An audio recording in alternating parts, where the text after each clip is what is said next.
Hello everyone, I'm DW and welcome back to Orcs Must Die. Today we are taking on the final level of the Lost Adventures DLC, Great Gorge. This is a great level. It's a suitable final level for the DLC. Of course, it does not compare at all to Finale, but it's still quite a lot of fun.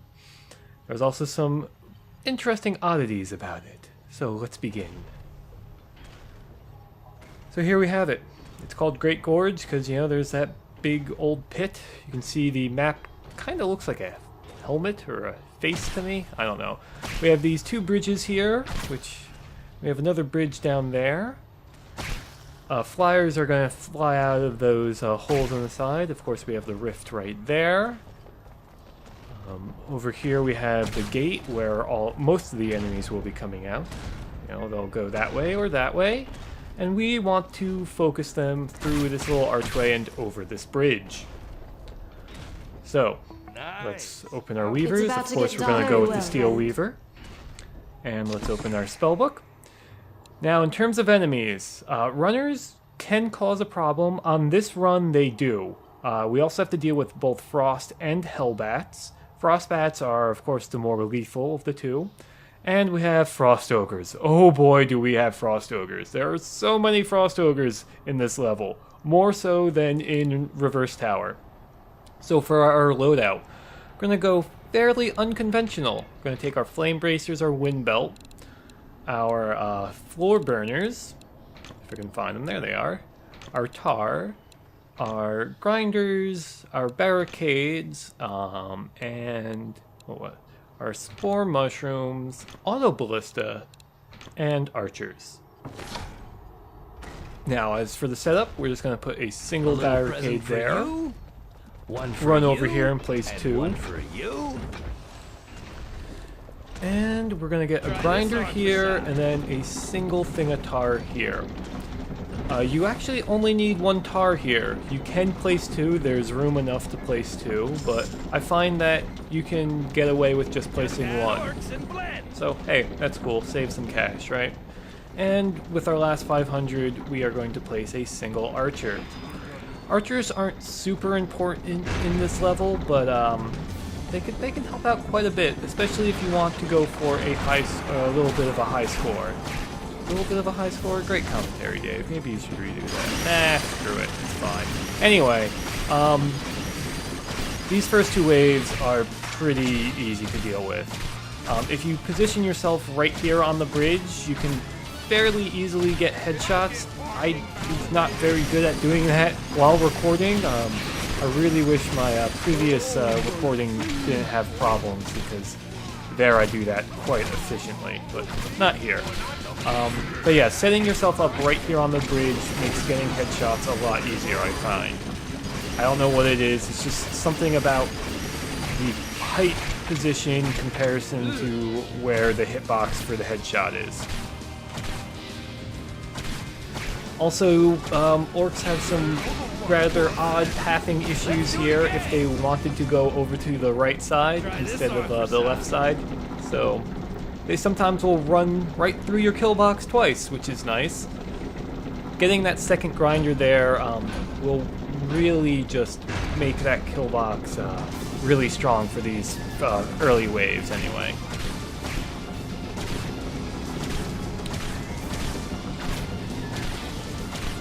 Now, one other thing that we can do while they're coming through is throw some fireballs at them.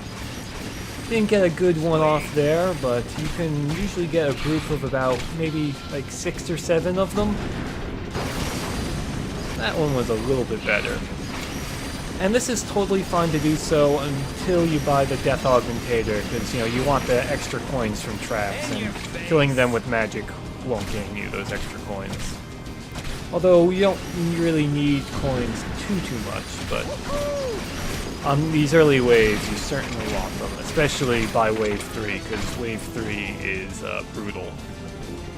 Speaking of wave 3, we're going to run down through this teleporter, because on the underside of these bridges you can actually place Auto Ballista. I don't know if you can do that in levels, in like other levels that those bridges appear, but yeah.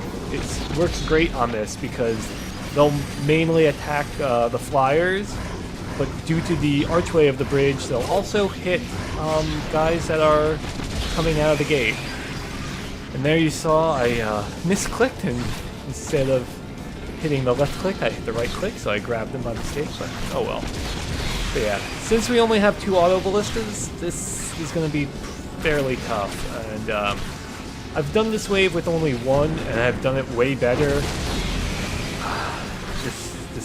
This time around it doesn't go so great, but we get through it unscathed. The Flame Bracers really help out against the Frostbats. Unfortunately, you cannot use them versus these Hellbats here. See, look, that guy almost got in the rift. Look, disgraceful.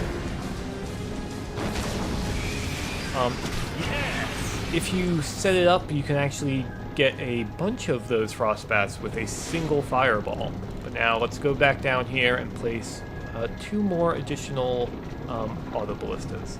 I like to place these facing away from the where the bats are coming in, because they tend to crossfire. Also, auto ballistas, like I said earlier, they'll actually shoot guys that are coming across, not coming across the bridges, but are exiting from the gate due to just the angle. It's great. So why don't we buy our Death Augmentator and spend the rest on getting some floor burners. We unfortunately don't quite have enough. We're 7 coins short, but we'll get that quickly. Just with 1 kill of a cobble. And there we have it. Now the issue with putting floor burners there is that later in the map you'll see that they'll actually fling guys over that 1 barricade. I've only ever had it be a problem in this recording. All my previous runs of this stage, which have gotta been like who knows how many, right? Never had that as an issue, but this time around it was. Fortunately, I'm aware of it, and I'm able to compensate.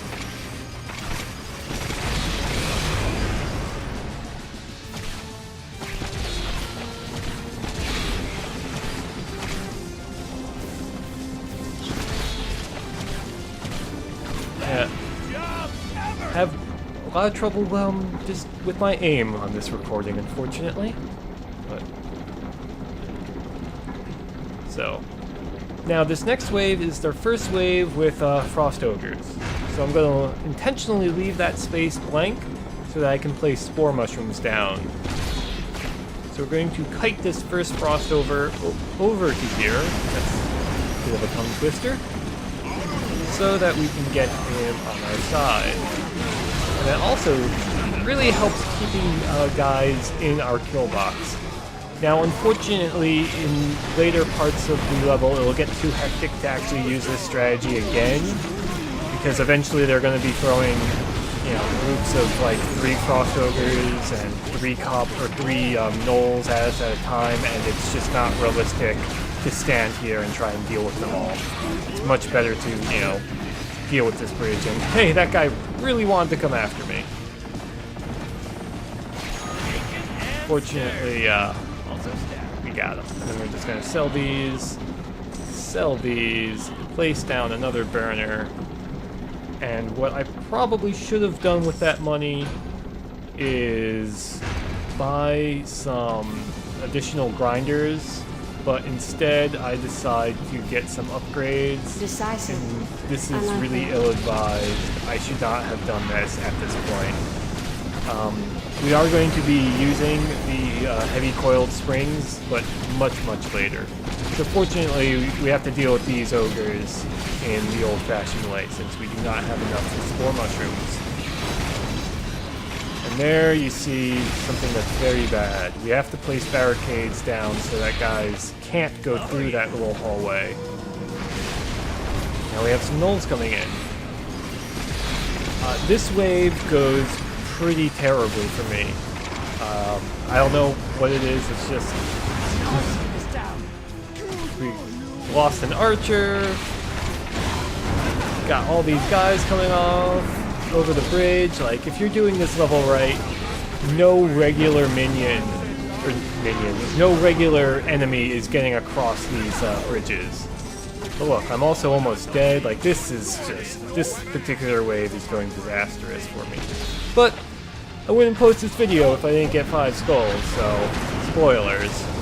You go first. Oh shit.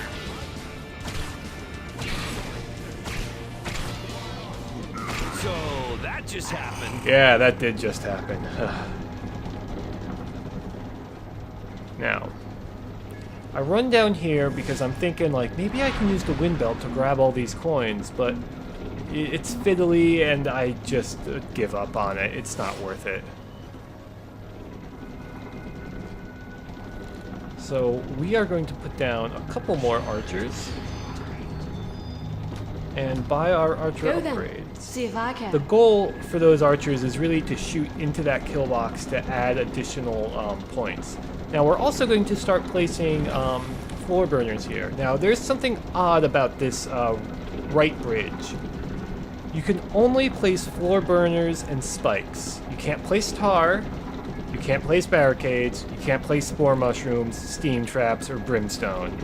You can place spikes and floor burners. And you can place 2 of them, where on this bridge over here, you can place any floor trap, but only 1 right in the center. I have no idea why that is. It's just a weird little quirk of this particular level. Or maybe all of those bridges. I don't know, I have not really tested it out thoroughly. With our last 500, we're gonna get a 4th archer, but I'm gonna set him back over here just in case stuff gets through. I don't think that archer ever fires a single arrow, but it's good to have that safety net.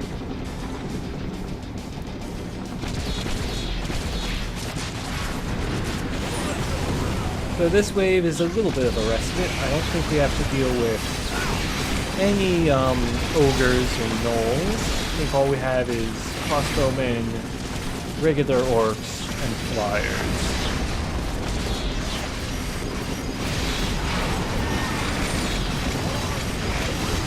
Now that firewall can be really great at boosting your combos for, but that's kind of about it.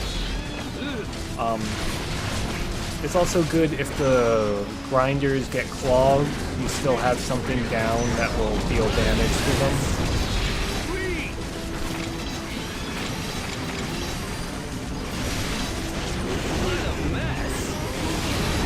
You can also place auto ballistas up on this little ledge here, and that's a really good place for auto ballista.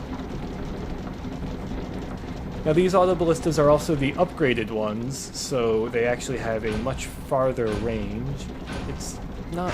I can't quite tell the difference, to be honest with you, but... yeah.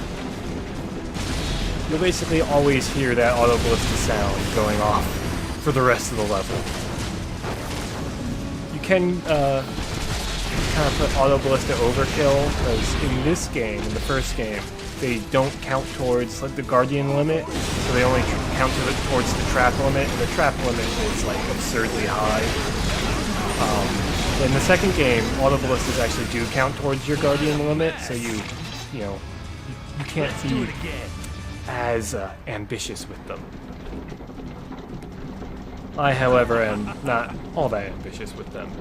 They'll like this one.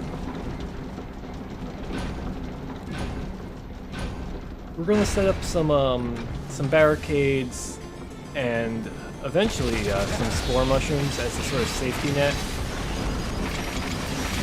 I could probably delete that one barricade over there, but I still think they might run down that path if you don't have it there, and I don't want them to do that at all. Because that just, adds so much to your so much to your time, and you really don't want it. The part time on this level is 18 minutes, and it's doable, but it can be hard if you have guys running back and forth down there. Oh, and there you saw auto ballistas can trigger chandeliers, and it's kind of funny.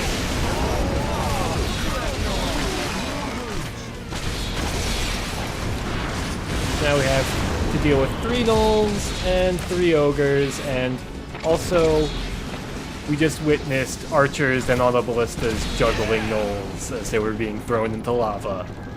I really wish I got a better angle on that. So here we are at our last break. We don't really need too much in the way of traps.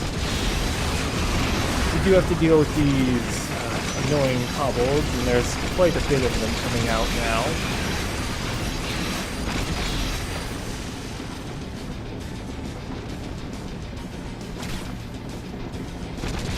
And we have more frost ogres.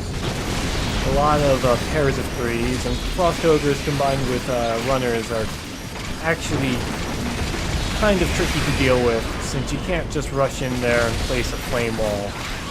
And now I realize, like, oh wait, I forgot to place down the additional grinders I usually place down. And now I'm like paranoid that one of them got around the circle. Could have placed these barricades, but we have frost ogres coming in, so yeah, not barricades, grinders. A little present for you.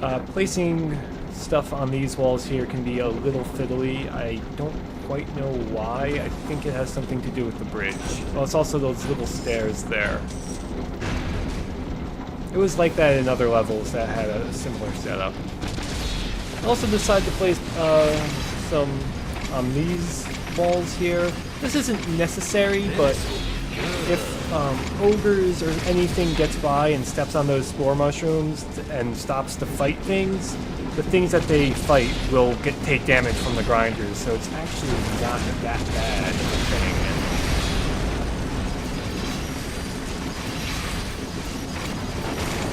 I believe this is the wave where we have a kobold that gets thrown over that one barricade.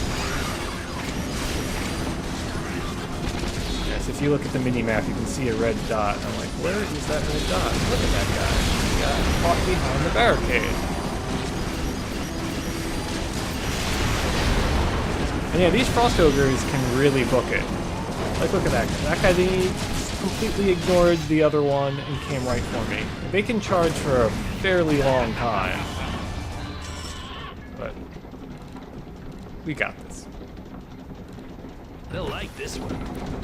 I decided to put two layers of spore mushrooms. That's totally not necessary, but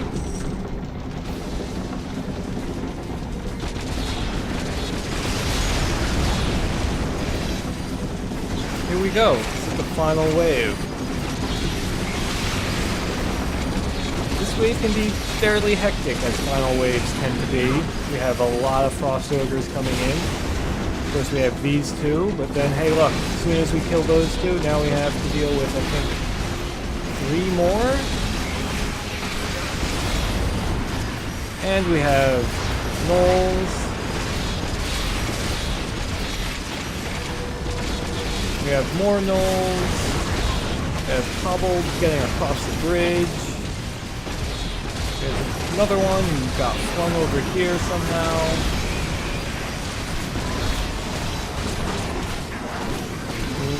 We actually have another frost ogre. So he got flung into the pit. You might have saw another one there. I didn't until now.